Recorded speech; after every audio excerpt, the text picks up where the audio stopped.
is a recurring problem. So, hindi naman natin mapigilan ng taong pumunta dito, di ba? But what we're doing right now actually is, if you could see yung mga national highways natin is pinapalawak natin. So, majority kasi ng mga daan dito, especially yung mga within the city, parang 2 lanes pa rin. So, isa yan sa mga ginagawa po ng ating, not just the local government, but the national government, kapartner po natin yan. And outside of that, yun nga po, yung mga other means of transportation, means of going here. So, yun na nga po, pinapalak po ng ating buting gobernador na magkaroon ng seaplane dito. And yung mga short flights din ng helicopter. Actually, doon sa mga isla, doon ka lang makakita, merong helipad. So sa Sandal Island, sa may pilgrimage, sa tabi po ng pilgrimage may helipad po tayo doon. So sa mga short trips, pwede po silang gumamit. Saka sa mga gustong makita yung 100 islands from the sky, possible po yun. Biggest investments here in the city of Alaminos. We are steadily spending around 40 million scholarship alone. So, napakalaki. So, outside of that, gusto namin magtayo ng aming sariling Alaminos City College because our state college can only do so much.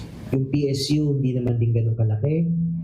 Iilan lang din. And puno na yan, ang PSU. Kaya every year, very limited na lang ang kinukuha nila. The rest of the other students, they go to private colleges. So, yan ang mga pinupuntahan nila. So, what we're offering right now is to put up another state college that is completely free to our constituents and at the same time ay makapagbigay ng mga akmang kurso. So, ang mga courses na napag-usapan namin dyan is nasa tourism, IT, and agri-business. May mga same, like the tourism, but at the end of it, kulang pa rin talaga. Actually, maraming gusto pumasok sa PSU. Kasi syempre, libre, but nalilimit na rin din talaga kasi kung gaano nakapuno ang PSU ngayon. So with the state colleges, we are aiming for the first year siguro around 500 students. So that's a lot already. And at the same time, it is an income generating. Yan ang isa sa mga rason para kaya namin tinayo ang Alaminos City College kasi income generating po siya. So babayaran po ng CHED. Actually, ang Urdaneta, napakalaki ng income nila because of the Urdaneta College that's handled by the local government unit. So yun yung parang naging ano namin,